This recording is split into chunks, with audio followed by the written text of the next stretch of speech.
आदरणीय दिदीबहिनी तथा दाजुभाइहरू नमस्कार। आज म हाम्रा स्वाभिमानी र गौरवशाली नागरिकहरूका सामु एउटा विशेष र दृढ संकल्पका साथ उपस्थित भएकी छु। हामी सबैलाई थाहा छ, केही समय अघिको जेनजी आन्दोलनले हाम्रा सडकहरूमा एउटा फरक कम्पन पैदा गर्यो। त्यो छटपटी र त्यो आक्रोशले हाम्रो समाजलाई केही हदसम्म बिथोल्ने प्रयास गरे पनि त्यसको भित्री सन्देशलाई सरकारले गम्भीरतापूर्वक लिएको छ। एउटा जीवन्त लोकतन्त्रको सौन्दर्य नै यही हो कि यसले हरेक सङ्कटको निकास सडकको हिंसाबाट होइन, संवाद र जनताको मतबाट खोज्छ। आदरणीय देशवासीहरू, भदौ 23 र 24 को त्यो दुःखद घटनापछि देश फेरि शान्तिको बाटोमा फर्किएको छ। ती घटनामा ज्यान गुमाउने योद्धाहरूलाई शहीद घोषणा गरेका छौँ। घाइते योद्धाको उपचारका साथै जीविका सुनिश्चित गर्ने प्रक्रिया अघि बढाएका छौँ।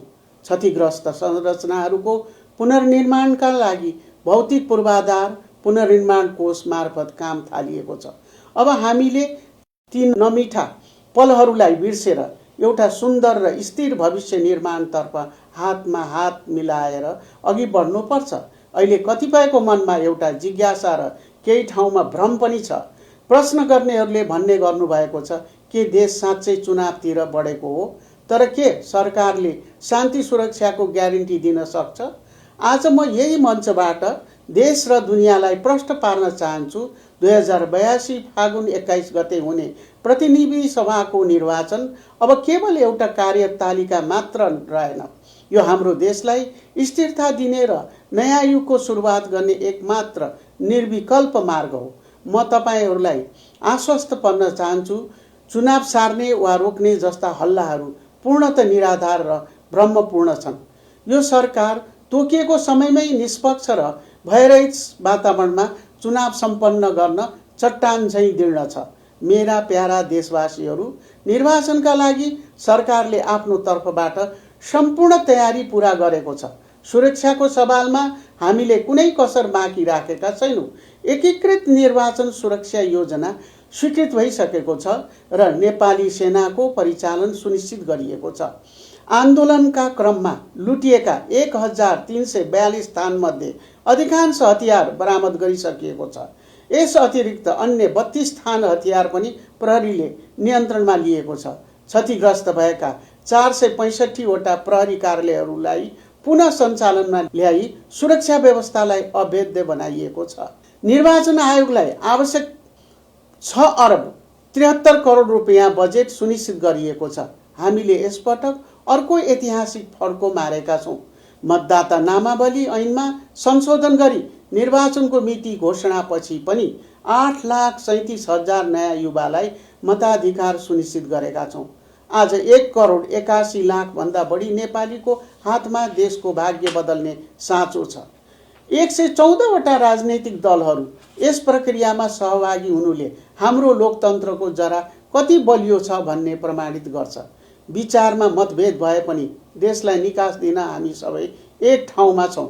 मेरा प्यारा युवा साथीहरू, चुनाव कसैको हार जित होइन, यो त लोकतन्त्र र सुशासन जिताउने अभियान हो। तपाईहरूले चाहेको भ्रष्टाचार मुक्त समाज र सुशासनयुक्त सरकारको चाहना पूरा गर्ने वैधानिक बाटो चुनाव नै हो। म विशेष गरी हाम्रा जेनजी युवाहरूलाई भन्न चाहन्छु, तपाईहरूको आक्रोश र सपनालाई अब मतपत्रमा व्यक्त गर्नुहोस्। सडकको आन्दोलनले प्रश्न उठाउँछ, तर मतपत्रले समाधान दिन्छ। तपाईको प्रत्येक भोटको सुरक्षा राज्यले गर्छ। आजभन्दा 100 दिन अघि देशको अवस्था के थियो र अहिले के छ भनेर तुलना गरी हेर्न पनि म सबै राजनैतिक पक्षहरूलाई विनम्र अनुरोध गर्दछु। असामान्य परिस्थितिलाई सामान्य अवस्थामा फर्काउन मेरो मन्त्री परिषदका सदस्य, सुरक्षा निकाय, राष्ट्र सेवक र नागरिक समाजका सदस्यहरूले अथक प्रयास गर्नुभएको छ। फलस्वरूप मुलुकमा शान्ति स्थापना गरी स्थितिको सामान्यीकरण र कानुनको शासन बहालीमा सफलता मिलेको छ। खास गरी सुरक्षा निकायको मनोबल अहिले र आजका लागि मात्र होइन, दीर्घकालसम्म बढाउने काम गर्दछौँ। विगतमा शक्तिको आडमा दबाउन खोजिएका अपराध र भ्रष्टाचारका प्रकरणहरूमा अनुसन्धान गर्ने निकायहरूले हाल पूर्ण व्यावसायिक स्वतन्त्रताका साथ कारबाही अघि बढाएका छन्। यी कारबाहीले जतिसुकै शक्तिशाली व्यक्ति वा पदाधिकारी भए पनि कानुनले उन्मुक्ति दिँदैन भन्ने मान्यता स्थापित गरेको छ। कुनै पद वा शक्तिको निकटता नहेरी प्राप्त उजुरी र गुनासाका आधारमा अनुसन्धान अघि बढाइएको छ। मिलोमतोमा ठेक्का हात पार्ने, विकास आयोजनाहरूको कामै नगर्ने र राज्यको स्रोत साधन दुरुपयोग गर्नेहरूको माखे साङ्लो तोड्न पनि सरकार लागि परेको छ। यस 100 दिनको अवधिमा फजुल खर्च नियन्त्रण र वित्तीय सुशासनमा ठोस कदम चालिएको छ। पदमा रहँदा र अवकाश भइसकेपछि पनि कतिपयले लिइरहेको अनधिकृत र अवाञ्छित सुविधा कटौती गरेर जनताले तिरेको कर जोगाइएको छ। मापदण्ड विपरीत खटिएका 500 सुरक्षाकर्मी र सवारी साधनहरू फिर्ता गरी जनताको सेवामा परिचालन गरिएको छ। अनावश्यक 38 वटा कार्यालयहरू खारेज र 323 वटा दरबन्दी कटौती गरेर राज्यको व्ययभार घटाएको छ। 1 खर्ब 19 अर्ब रुपियाँ बराबरको बजेट पुनः प्राथमिकीकरण गरी विकासका ठूला आयोजनामा स्थानान्तरण गरिएको छ। थलिएका व्यवसायीहरूका लागि एकीकृत व्यवसायी पुनरुत्थान योजना कार्यान्वयनमा ल्याइएको छ।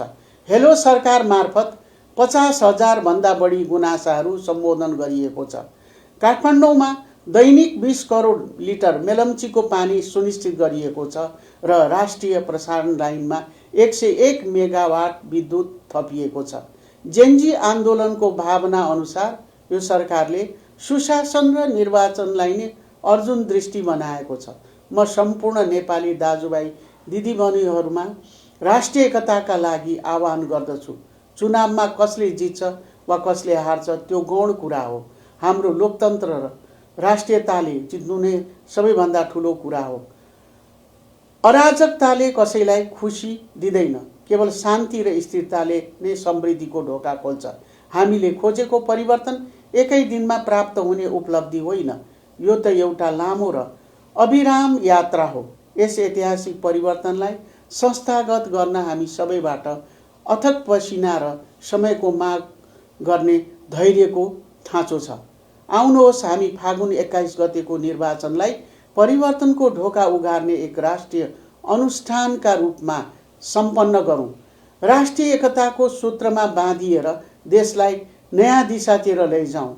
यो निर्वाचनले नेपालको राजनीतिमा एउटा नयाँ स्वच्छ र सुनौलो अध्यायको सुरुवात गर्नेछ। धन्यवाद।